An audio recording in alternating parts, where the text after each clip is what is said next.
Falar de projeto de vida, se ele não é mais tão permanente nem vitalício. A vida ensina muitas coisas e acho que uma delas é não cultivar em excesso o remorso pelo passado e nem focar em excesso a ansiedade pelo futuro. Porque eu me pergunto, às vezes, assim, quais são teus planos para o futuro?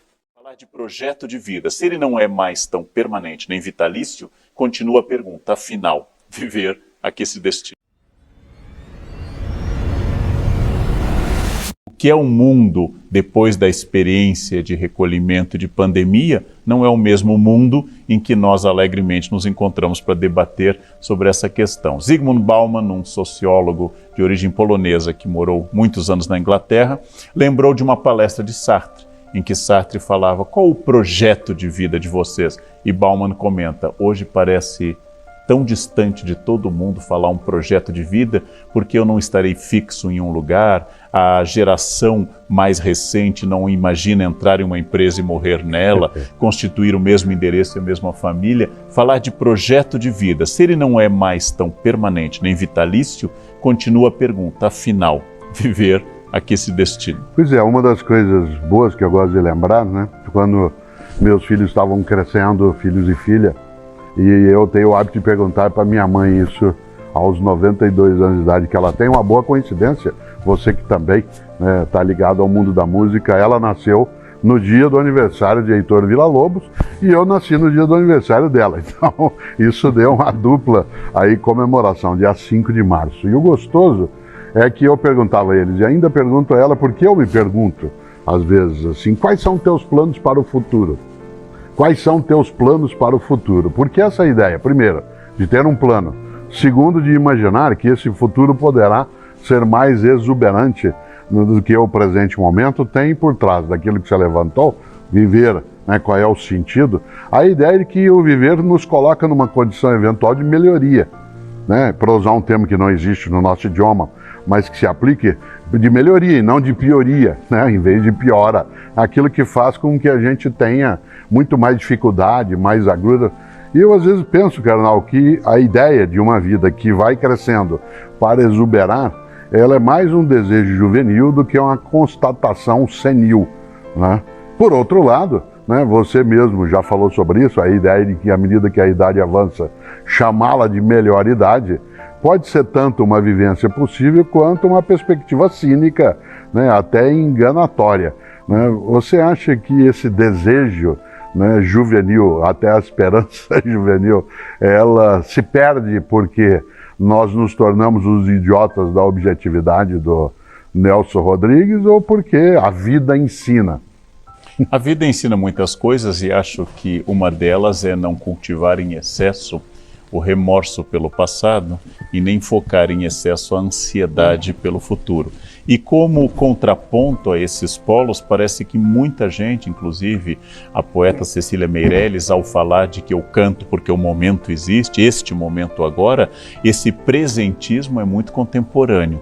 Porém, se eu falo em projeto, se eu falo em estratégia, se eu falo em horizonte e futuro, estou pressupondo duas coisas muito interessantes na mesma frase. A primeira, de que eu espero algo desse futuro, eu não sou neutro em relação à expectativa, e a segunda, que eu tenha algum poder em relação a esse futuro, que eu possa mudar alguma coisa, logo eu não sou tão fatalista. Aqui está praticamente toda a filosofia. Você usou a palavra cínico, que hoje nós usamos com o sentido de falso, sabe melhor do que eu como professor de filosofia, que para os gregos era uma escola totalmente diferente. Diógenes, por exemplo, achava que a liberdade dele era não possuir nada. Morar em uma barrica, morar sem nenhum bem, para assim ser livre e poder ser inteiramente despojado, a ponto de dizer a Alexandre o Grande que não esperava nada dele, apenas que não tapasse o seu sol. São muitas respostas para você pensar a ideia de futuro, perspectiva de futuro, esperança e assim por diante. Esperança, uma palavra que eu gosto muito, é um sentido quase sempre atribuído à teologia como uma virtude.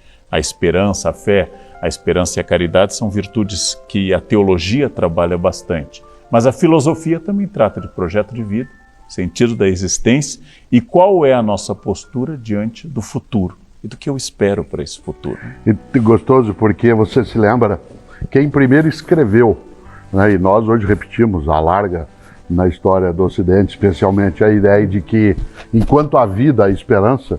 Isso está numa das peças teatrais de Terêncio, né? Terêncio, embora conhecido por outras coisas, coloca isso que hoje nós repetimos, né, de um modo muito especial. Eu gosto bastante, Karnal, de lembrar quando Gonzaguinha, né, ele ao cantar, e uma das músicas que mais a gente canta no Brasil em vários momentos, especialmente quando quer comemorar, que ele vai terminando: a vida há de ser melhor, e será. É interessante esses dois passos. Eu acho que se a gente divide, e a gente aprofunda isso um pouco na reflexão que nós fizemos naquele nosso diálogo, agora transformado em curso, é quando, ao dizer a vida há de ser melhor, se eu paro aí, eu estou numa atitude de expectativa e não de esperança. Isto é, numa atitude de aguardar. A vida há de ser. Né? Outra coisa é a vida há de ser melhor, vírgula, e será.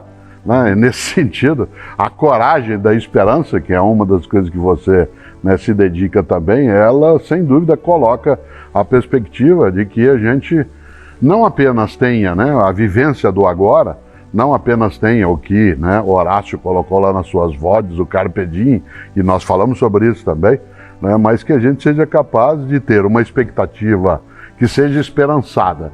Eu gosto também da ideia de que isso tem alguma origem no campo da religião, não por religião, né, ter o modo definidor disso, mas porque é tão forte o impacto disso na perspectiva religiosa que a vida não cessa quando cessa.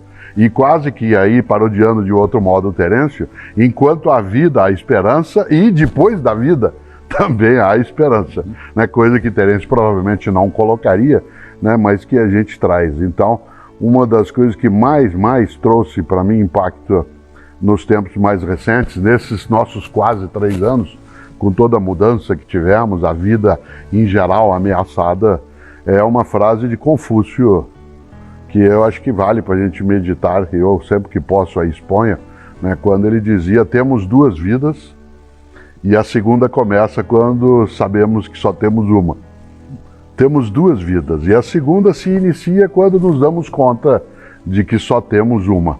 No entanto, essa uma, mesmo que ela seja única, e ainda que se tenha a perspectiva de se ter 2, ela, sem dúvida, pode ser parte da filosofia de vida. Filosofia de vida ou filosofia da vida.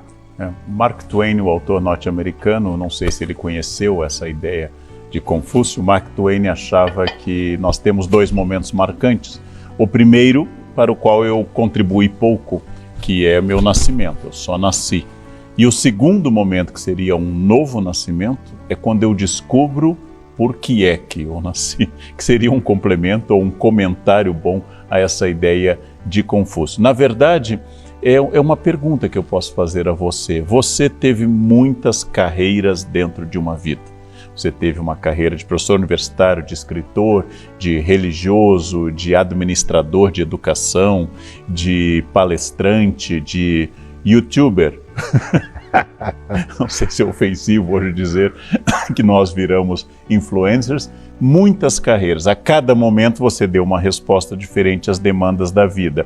Isso porque você tinha um projeto de vida, aquela ideia do Filipe II que Ortega y Gasset atualiza: eu sou eu e minhas circunstâncias, eu sou eu e minha fortuna, ou porque você de fato tinha sempre um objetivo, independente de estar em um cargo político ou em uma cátedra universitária? Você sabe que a resposta a essa questão, ela sempre tem um autoelogio. Esse autoelogio, ele às vezes é constrangedor, às vezes não. Ele não será para mim ao dizê-lo, porque é parte do que eu entendo como uma filosofia de vida possível, que aplicada a essas múltiplas dimensões que você mencionou, elas resultaram em algum êxito no caminho delas, que é naquilo que fosse, onde fosse, para quem fosse, que eu não fosse medíocre.